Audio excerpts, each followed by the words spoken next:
안녕하세요. 노스 아메리카 해피트럭커입니다. 저는 지금 이틀 전에 온타리오를 출발해서 지금 캘리포니아로 가고 있습니다. 지금 여기는 네브라스카 대평원의 네스트 에어리어고요. 오늘 저는 여러분들에게 이민에 관해서 캐나다 이민을 어떻게 시작하고 어떤 절차를 밟고 그것을 트럭커를 어떻게 해야 되는지에 대해서 설명해 드리겠습니다. 저는 오늘 여러분들에게 이것을 설명하기 위해서 여러 이제 동영상도 좀 보고, 그 다음에 그 이주공사 홈페이지에 들어가서 그런 내용들을 봤는데, 제가 이 프로그램을 가지고 진행했는데도 저도 헷갈리더라고요. 그래서 어떻게 하면 여러분들에게 쉽게 간단하게 설명을 할까 저도 좀 고민을 하다가 결국 제가 이제 결론을 내렸습니다. 그래서 제가 그 이민을 결심하고 캐나다 오는 과정부터 지금까지 있기까지의 과정을 이렇게 거슬러 가 보니까 그렇게 많은 그 캐나다의 그 이민 법에 대해서 알 필요가 없더라고요. 그냥 간단하게 몇 가지만, 제가 말씀드리는 몇 가지만 여러분들이 알고 계시면은 무난하게 하지 않을까 이제 그렇게 생각이 듭니다. 그래서 이제 저는 여러분들에게 캐나다 이민법 공부하지 마시라고 그렇게 말씀드리고 싶습니다. 왜냐하면은 여러분들이, 저도 이제 유튜브나 이런 거 통해서 이렇게 보니까 여러분들이 뭐 여러 사람들이 설명을 잘 하시는 분도 있고 또 좀 더 헷갈리게 하시는 분들도 있고 그러던데,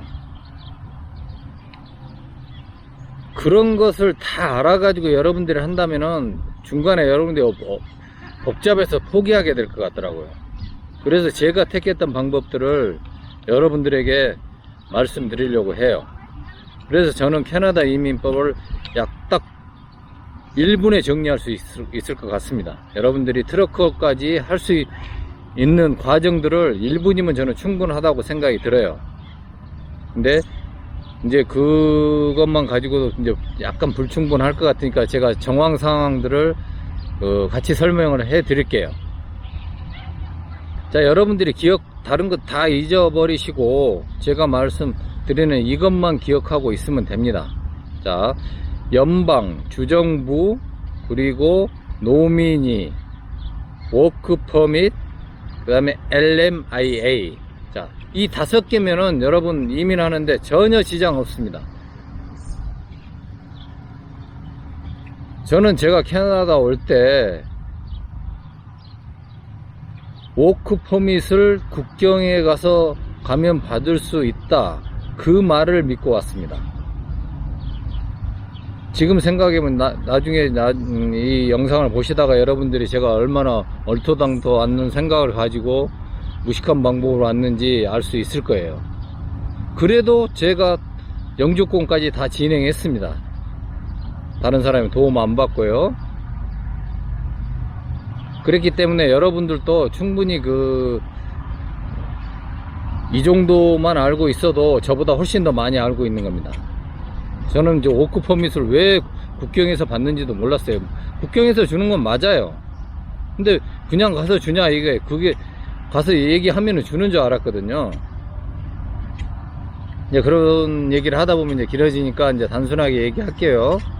자, 캐나다에 이민을 하기 위해서는 반드시 알아야 될 그 5가지 중, 제가 말씀드린 이 5가지 중에 맨 처음에 그 연방, 그 다음에 주정부, 여기부터 들어가자고요. 캐나다의 이민은, 모든 이민에 관한 사항은 연방 이민국에서 관리합니다. 거기서 승인하고요. 그래서 주정부 이민은 없어요. 그래서 연방으로 다이렉트로 신청하는 연방 다이렉트 프로그램이 있고, 주정부를 통한 이민이 있어요. 그러면 여러분들이, 그러면은 연방정부 다이렉트 이민이란 게 뭐냐, 그냥 연방정부에다가 다이렉트 신청하는 겁니다. 그 프로그램 중에 요즘에 가장 핫한 프로그램이 이 프로그램이라고 있어요. 익스프레스 엔트리 프로그램이라고. 여러분들의 모든 신상을 점수화로 계산하게 돼 있어요. 그래서 여러분의 학력, 경력, 그 다음에 나이, 영어 점수 이런 걸 다 대입해서 어느 정도 점수에 이상이 되면은 그냥 영주권 신청할 수 있는 자격 줍니다. 뭐 어려울 거 없어요. 여러분이 거기 이 홈페이지에 들어가셔 가지고 여러분의 상황을 한번 거기서 대입해 보시고 그 점수를 계산해 보세요. 그래서 요즘에 그 이민 신청 가능한 점수가 나오는 것보다 더 많다면 그걸로 하면은 가장 좋아요. 지금 현존하는 프로그램 중에 가장 빠른 프로그램입니다. 거의 6개월 안에 쇼부 납니다. 쇼부라고 쓰면 안 되겠네요. 요즘 일본하고 좀 관계가 안 좋아서 결정이 납니다. 그러니까 거기에 해당되시는 분들은 영어에 자신이 있고 나이 젊고 그러신 분들은 거기에 도전해 보세요. 점수 대입해 보시고 그게 맞으면은 그냥 그걸로 하시면 됩니다. 그리고 나서 뭐 그 직업을 하든 다른 직업을 하든 그건 상관없어요. 그냥 트러커 하시면 돼요.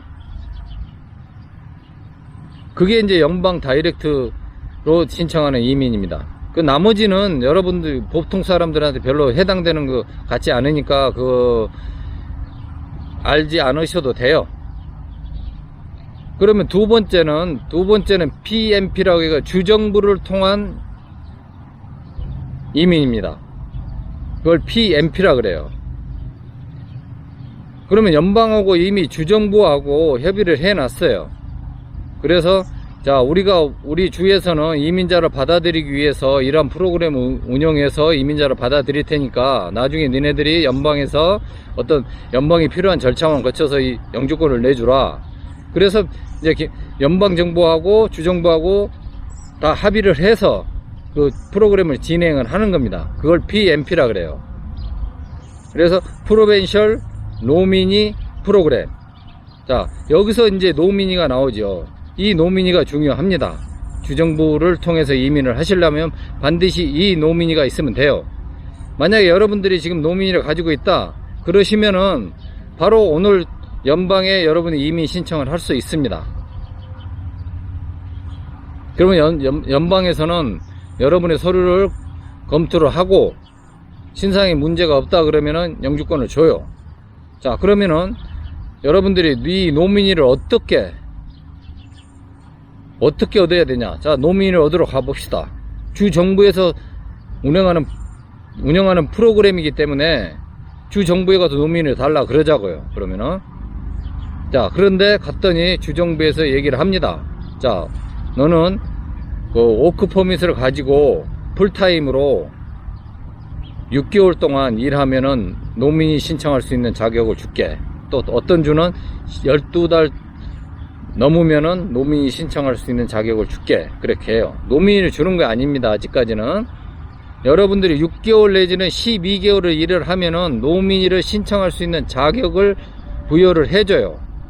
그러면 여러분이 워크 퍼밋을 가지고 일을 카운트 업을 해서 6개월 되는 시점에 온라인으로 접속하면은 업로드 할 수 있게 열립니다. 그러면 그대로 여러분들이 준비한 서류들을 그대로 업로드만 시켜주면 돼요. 그러면은 그때부터 얘네들이 이제 심사를 합니다. 그래서 그 심사 기간이 최소한 3개월에서 이제 사람에 따라 약간 틀리지만은 뭐 6개월도 걸릴 수도 있고 뭐 8개월도 걸릴 수도 있고 1년도 걸릴 수도 있습니다. 그건 이제 사람에 따라서 다르기 때문에 어떤 게 뭐 정확하다는 거는 없어요. 저 같은 경우는 약 2달 20일 만에 나왔어요. 그럼 굉장히 좀 빨리 나온 편이죠. 그래서 여러분들이 그러면은 그 사람들이 원할 때 워크 퍼밋을 가지고 풀타임으로 6개월 동안 일하면 준다. 12개월 동안 일하면은 그 신청할 수 있는 자격을 부여한다 그랬어요. 그러면은 그 노민을 신청하기 위해서는 워크 퍼밋이 필요하잖아요. 그럼 이제 우리 딱 워크 퍼밋만 여러분들이 해결하면 되는 거예요. 자, 그럼 워크 퍼밋을 어떻게 받을 건가? 이게 문제잖아요. 이 워크 퍼밋이라는 것은 캐나다 영주권자나 시민권자들한테 주는 게 아니라 외국에서 캐나다에 들어오는 사람들한테 주는 거예요. 자기들이 필요해서 이 사람들이 우리나라 와서 일을 해도 캐나다에 들어와서 일을 해도 좋다고 캐나다 정부에서 허가를 해 주는 겁니다. 그런 거기 때문에 캐나다 밖에서 안으로 들어오면서 워크 퍼밋을 받아요. 그렇기 때문에 아까 제가 국경 가서 워크 퍼밋을 받는다는 것은 캐나다는 미국하고 국경을 접하고 있기 때문에 캐나다 밖을 벗어나려면 미국 국경으로 가서 잠깐 나갔다가 다시 캐나다로 들어와야 돼요. 모든 이제 비행기를 타고 오시는 분들은 공항에서 받습니다. 그 워크 퍼밋을. 그러면 이제 그렇게 이제 가서 그 국경에 가든 공항에 오든 워크 퍼밋을 받아요. 근데 그 워크 퍼밋을 그냥 주냐 이겁니다. 그래서 그 워크 퍼밋을 받을 수 있는 3가지 방법을 제가 말씀드릴게요. 첫 번째는 학생 비자를 통한 워크 퍼밋을 받는 방법이 있고요. 두 번째는 LMIA를 통해서 받는 방법이 있어요. 그리고 세 번째는 사업 이민을 통해서 받을 수도 있어요. 자, 그러면 여러분들이 워크 퍼밋만 어떤 시기든 이 3가지 중에 하나로 택해서 받았다 이거예요. 이제 끝났습니다. 상황 다. 여러분 그냥 영주권까지 그냥 갑니다. 나머지는 절차입니다. 그냥 다른 허가 사항이 아니에요. 그냥 여러분들이 시간 되면은 노민이 신청하고, 그래서 노민이가 나오면은 그걸 가지고 그 서류를 첨부해서 연방에다가 서류를 보내버리면 끝나는 겁니다. 자, 그러면 학생 비자를 통해서 어떻게 받을 건가, 그것을 보자고요. 자, 여기 캐나다 내에서 공립 칼리지에 2년 동안 여러분들이 공부를 하시면 돼요. 물론 수업료 들어갑니다. 그러니까 학생 비자라고 생각하실 때 여러분들이 먼저 염두에 두셔야 될 것은 수업료도 들어가고 공부할 동안에 어느 정도 일정의 생활비도 들어간다는 것을 먼저 염두에 두시고 생각하시면 돼요. 그 여건이 안 되시면은 다른 방법으로 하면 되니까, 여기 제가 말씀드린 지금 학생 비자는 여러분들 중에 충분한 조건이 되는 그 한해서 제가 말씀드리는 겁니다. 자, 학비에 어느 정도 들어가요. 그리고 여러분들이 졸업을 하잖아요. 그러면 2년 후에 졸업을 하면은 3년짜리 워크 퍼밋을 줍니다. 자, 그걸 가지고 이제 여러분 영주권을 노민이를 신청할 수 있는 조건이 돼요. 이제 여러분이 잡을 잡고 바로 그 풀타임 일을 시작하면은 카운트업이 시작이 됩니다. 그래서 6개월 내지는 12개월 후에 노민이를 신청할 수 있어요. 자, 그런데 이 유학 비자에 어마어마한 비밀이 숨어 있습니다. 자, 이게 지금까지 제가 말씀드린 거 유학 비자 단독으로 했을 때고요. 자, 동반, 여러분이 결혼을 하셨거나 배우자가 있어요. 그런 분들에게는 엄청나게 좋은 조건입니다. 그러면 이제 여러분들이 캐나다에서 일을 하시려면은 30대 이하는 그냥 워킹 홀리데이로 오세요. 그걸 가지고 1년 동안 일할 수 있는 비자를 주니까 그거 가지고 오셔가지고 면허증 바꾸고 면허 시험 보고 그렇게 하면 됩니다. 근데 30대 이상은 워킹 홀리데이 비자가 안 되니까 그냥 단독 이민을 단독 유학을 하시든지, 아니면은 지금 빨리 밖에 나가셔서 아무나 잡고 캐나다 가자고 하세요. 유학비 대줄 테니까, 2년 동안 공부할 수 있는 유학비 대줄 테니까 나랑 같이 가자. 그 대신 조건은 나하고 혼인신고를 하는 조건이다. 그렇게 해서 일단 동반 저기를 만드세요. 부부관계를. 이제 왜 제가 이렇게 말씀드리냐면, 그만큼 이렇기 때문에 여러분들에게 이제 약간 우스갯소리로 이제 들릴지 모르겠지만은 그게 유리하다 이겁니다. 그 돈 여러분들이 유학비 드리고 충분히 금방 뽑습니다. 그렇기 때문에 그게 문제가 안 돼요. 그래서 여러분들이 다른 사람한테 유학비를 대주고도 동반으로 해서 오면은 그게 유리하다는 겁니다. 근데 부부가 결혼하신 분들은 뭐 당연히 좋고요. 뭐 그대로 하시면 되니까. 왜 그러냐? 자, 부부 중에 한 사람이 학생 비자를 신청합니다. 그래, 학생 비자 승인이 되죠. 그러면 배우자는 오픈 워크 퍼밋을 받습니다. 이제 상황 끝났습니다. 이 오픈 워크 퍼밋이 얼마나 대단하냐면 영주권하고 똑같습니다. 더 이상 여러분들이 다른 거 묻지도 따지지도 말으셔야 돼요. 이제 됐어요. 자, 이건 학생 비자 기간 또 2년 동안에 줍니다. 2년 동안에 한정된 거죠. 그렇지만 영주권하고 효력이 똑같아요. 그런데 이제 배우자가 졸업을 했어요. 2년 동안. 그러면 이제 3년짜리 받죠? 그럼 또 따라갑니다. 오픈 비자 받았던 사람이 또 3년 따라가요. 그러면 총 5년이에요. 5년은 영주권하고 똑같습니다. 여러분이 무슨 일을 하든 다 할 수 있어요. 자, LMI는 클로즈 워크 퍼밋입니다. 그 업장에서 벗어나면은 그 비자는 무효가 돼요. 그렇기 때문에 죽으나 사나 거기서 영주권 나올 때까지 일을 해야 된다는 단점이 있어요. 그렇지만 보다는 최소한 2년에서 2년 반 정도는 빨라요. 그러면 단독으로 오시는 분은 최소한 4년에서 5년 걸립니다. 영주권 따를 때까지. 그러니까 동반으로 오시는 분들이 훨씬 유리하죠. 자, 학비 들어간다 그랬어요. 그거 별거 아닙니다. 그냥 2년 오픈 비자 사는 가격이라 해도 싼 가격입니다. 근데 결혼하셔가지고 아이들까지 있으면 또 금상첨화입니다. 이거 5명이든 10명이든 상관없습니다. 공립학교, 고등학교까지 무료입니다. 자, 여러분의 자녀분들을 한국에서 교육시킨다고 생각을 해보세요. 중고등학교, 요즘 초등학교 때부터 학원을 달리고 난리가 아니던데 그 학원비보다 쌉니다. 여러분이 여기서 그 공립학교 칼리지 등록금 내는 건 여기 아이들 오면은 학원 다닐 필요 없어요. 그리고 애들 행복하게 학창 시절 보냅니다. 공부에 대한 스트레스 없이. 그리고 자기가 원하는 데야 웬만하면 다 들어갑니다. 그러니까 100배 남는 장사예요. 그러니까 아무 걱정하지 마시고 여러분들이 이제 학생 비자로 결정하셨다면은 어느 주에서 가서 학생 비자를 내가 공부를 할 것인가 이것만 정하시면 돼요. 그러면 여기서 고려해야 될 사항은 뭐냐? 어느 주에서 가장 영주권 신청이 빠르냐 이것만 보시면 돼요. 저는 가장 빠른 곳이 최적지라고 생각하거든요. 제가 진행해 보니까 저도 영주권을 따보니까 그게 제일 낫더라고요. 그렇게 빨리 영주권을 따는 방법이 있는 주가 뭐 환경이 어떤 거 그런 것은 따질 필요도 없어요. 그냥 뭐 1, 2년 특별한 곳에서 생활을 했다. 그것도 하나의 경험이고 여러분의 인생에 엄청나게 도움이 될 거예요. 춥든 덥든 그런 것 관여하지 마시고, 자, 아까 제가 말씀드렸잖아요. 어떤 주는 6개월, 어떤 주는 12개월이라 그랬잖아요. 그러면 좀 사람들이 많이 안 가는 주는 문턱을 낮춰놨어요. 그래서 사람들이 이민을 많이 가고자 하는 주는 문턱을 높여놔요.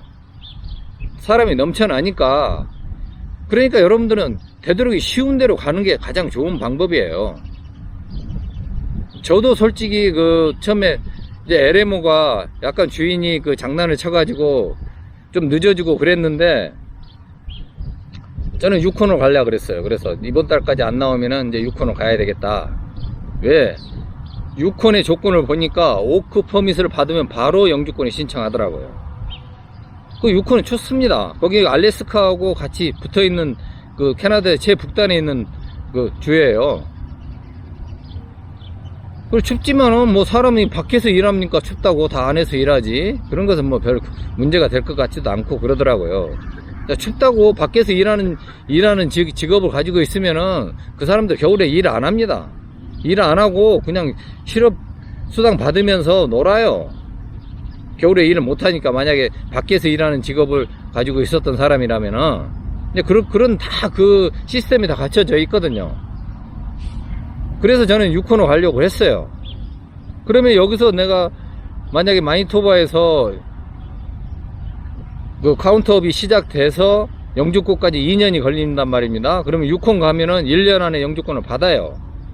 그러면 저는 그게 훨씬 낫거든요. 이제 자유스러우니까. 그래서 그렇게 계획을 하고 있었는데 다행히 LMO가 나왔어요. 그래서 이제 그걸 가지고 진짜로 이제 국경 가서 제가 오크펌에서 바꿔왔습니다. 2년짜리로. 그래서 끝났어요. 이제 시간만 채우면 되는 거예요. 시간만.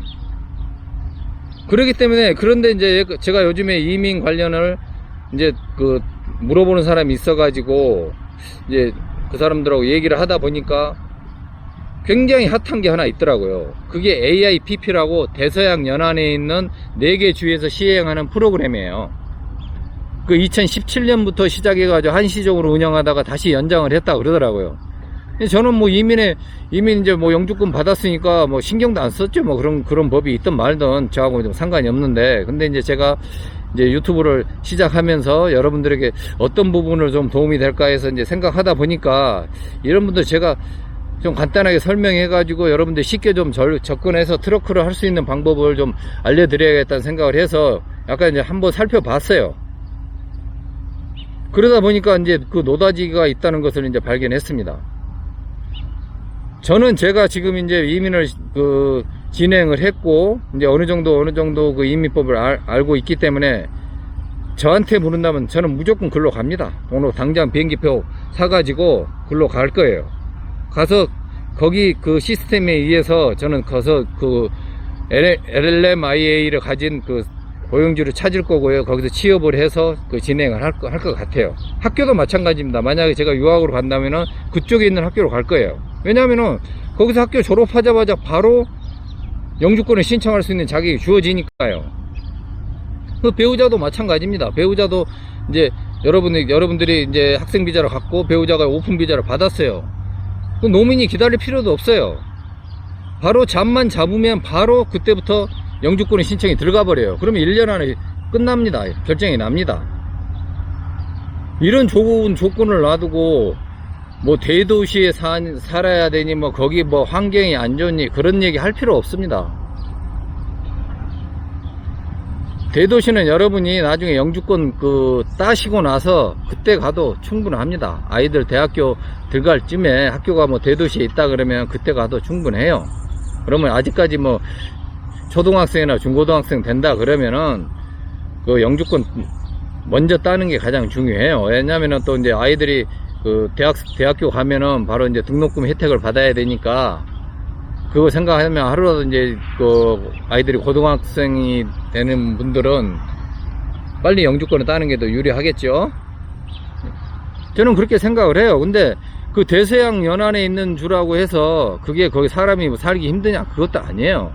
저도 몇 번 그쪽을 가봤거든요. 저는 이제 캐나다 와가지고 맨 처음에 영주권을 따면은 노키 가고 그 다음에 그쪽에 가려고 그랬어요. 이제 그 여행 삼아서. 근데 이제 트럭크를 시작하니까 그럴 이유도 없더라고요. 몇 번씩 가게 되니까. 그러면서 이제 자세하게 이렇게 살펴봤어요. 근데 저는 캐나다에서 제일 살기 좋은 데가 거기 자연환경이 좋은 데가 거기더라고요. 그래서 저는 이제 정착을 한다면은 그쪽에서 정착을 하려고 그 계획도 세웠어요. 왜 그러냐면은 자, 캐나다는 이 아메리카 대륙의 지도를 보면은 동쪽과 서쪽이 있어요. 그러면 서쪽은 태평양을 접하고 있습니다. 그리고 동쪽은 대서양을 접하고 있어요. 그러면 그 서쪽을 접하고 있는 데가 이제 서쪽에 태평양을 접하고 있는 가장 큰 도시가 밴쿠버예요. BC주의 밴쿠버예요. 그래서 태평양 기운을 받아서 거기는 좀 따뜻합니다. 근데 비가 겨울에 많이 와요. 근데 이쪽 이제 대서양은 그 지금 4개 주 AIPP를 시행하는 데는 동쪽에서도 약간 북쪽에 위치하고 있어요. 토론토보다도. 그래서 토론토에서는 약 2000km 정도 됩니다. 그래서 케벡을 지나서 또 한 1000km 정도 가요. 그렇기 때문에 사람들한테도 좀 생소한 이름이기도 하고 많은 사람들이 관심이 없어요, 이민자들이. 근데 요즘에 이제 그 프로그램을 운행함으로써 한국 사람들한테도 많이 알려지고 그랬는데, 거기 4개 주가 어떤 주냐면 노바스코샤, PEI라고 프린스 에드워드 아일랜드하고 그 다음에 뉴브런스윅, 그리고 뉴펀들랜드 이렇게 4개 줍니다. 그러면 이제 뭐 처음 들어보는 이름이죠. 그래도 캐나다입니다, 거기도. 근데 거기는 이제 수산업 산업이 발달돼 있죠. 대서양에서 나오는 그 각종 해산물들을 거기서 가공해서 캐나다 전역으로 운송합니다. 그래서 트럭크 회사들도 많이 있습니다, 거기는. 그리고 프린스 에드워드라고 여러분들이 아마 아시는 분들 아실 거예요. 빨간머리 앤의 그 배경이 됐던 곳입니다. 그래서 그 노바스코샤하고 프린스 에드워드 아일랜드하고는 여러분들이 아마 몇 번 들어보셨을 거예요. 그 빨간머리 앤이 노바스코샤에서 태어나서 이제 그 프린스 에드워드로 입양을 갑니다. 이제 처음에 이제 남자인 줄 알고 남자를 원했는데 이쪽에서 이제 여자가 왔어요. 이제 그런 과정에서 나오는 이제 그 얘기들이니까. 그런데 이제 그때는 그 프린스 에드워드로 들어가는 그 다리가 없었어요, 육지에서. 그래서 그때는 배를 타고 갑니다, 노바스코샤에서. 그래서 그 프린스 에드워드 아일랜드에 도착해서 이제 거기서 이제 성장하고 하는 배경을 그린 그 소설이에요. 그렇기 때문에 그 좀 친숙해요. 그래서 한국 사람들이나 특히 일본 사람들이 그쪽을 엄청 좋아합니다. 그래서 일본 사람들이 프린스 에드워드에 있는 골프장을 다 거의 다 샀다 그래요. 그래서 경치도 좋습니다. 그리고 여러분들이 그 별로 그렇게 뭐 비싸서 일주일에 서너 번밖에 못 먹는 그 랍스타가 그쪽에서 많이 납니다. 해산물도 풍부하고 살기 좋습니다. 그 유일하게 맥도날드 중에서도 랍스타 햄버거가 있는 곳이에요, 거기가. 그렇기 때문에 여러분들이 가서 얼마든지 삽니다. 거기다 몇십만 삽니다, 사람들. 몇만 명, 몇십만 그렇게 모여서 다 도시가 다 돼 있고 사람 살게 돼 있습니다. 노바스코샤는 이제 헬리팩스라고 있는데 거기는 노바스코샤는 항구 도시예요. 이제 대서양에서 모든 그 물류나 이제 그 들어오는 그 유럽 쪽에서 오는 그런 물류나 이제 그 대서양에 나는 수산물들을 거기를 통해서 다 들어오죠. 그렇기 때문에 얼마든지 가능합니다. 여러분들 사시는데 아무 지장 없어요. 별로 안 추워요. 한국 날씨하고 비슷합니다. 그러니까 걱정하지 마시고 가장 빠르게 진행할 수 있는 곳을 택하셔서 가시라고 저는 부탁을 드리고 싶습니다. 자, 좀 오늘 짧게 얘기하려고 간결하게 1분에 끝내려고 했는데 좀 말이 길어졌습니다. 좀 지루할 수도 있는데 이제 오늘 학생 비자는 여기까지만 말씀드리겠습니다. 여러분들이 학생 비자를 등록하느냐 마느냐 그것만 신경 쓰시고 그것만 됐으면 끝나는 거니까 다른 거 신경 쓰실 필요 없습니다. 3종 세트로 자동으로 따라오는 거니까 아무 걱정하지 마시고 장소만 정하셔서 학교 등록할 학교만 찾으세요. 당장 지금 전화하셔가지고 유학원에 어디 이쪽에 대서양 근처에 뭐 학교 있냐 물어보시고 절차가 어떻게 되는지 물어보시고 바로 진행하시면 됩니다. 캐나다에 오시고 싶으시면. 그렇게 하면은 무난하게 안전하게 여러분 정착할 수 있습니다. 오늘은 여기까지만 제가 말씀드리겠습니다. 그 다음에는 LMIA 여기 이게 힘들다 그러면 LMIA에서 어떻게 하는지, 그 다음에 사업 비자를 가지고 그 트러크 사업하고 어떻게 연결시킬 건지 이제 이 부분에 대해서 또 제가 말씀을 드리겠습니다. 하여튼 뭐 끝까지 들어주셔서 감사하고요. 여러분들에게 좀 도움이 됐으면은 하는 바람입니다. 감사합니다.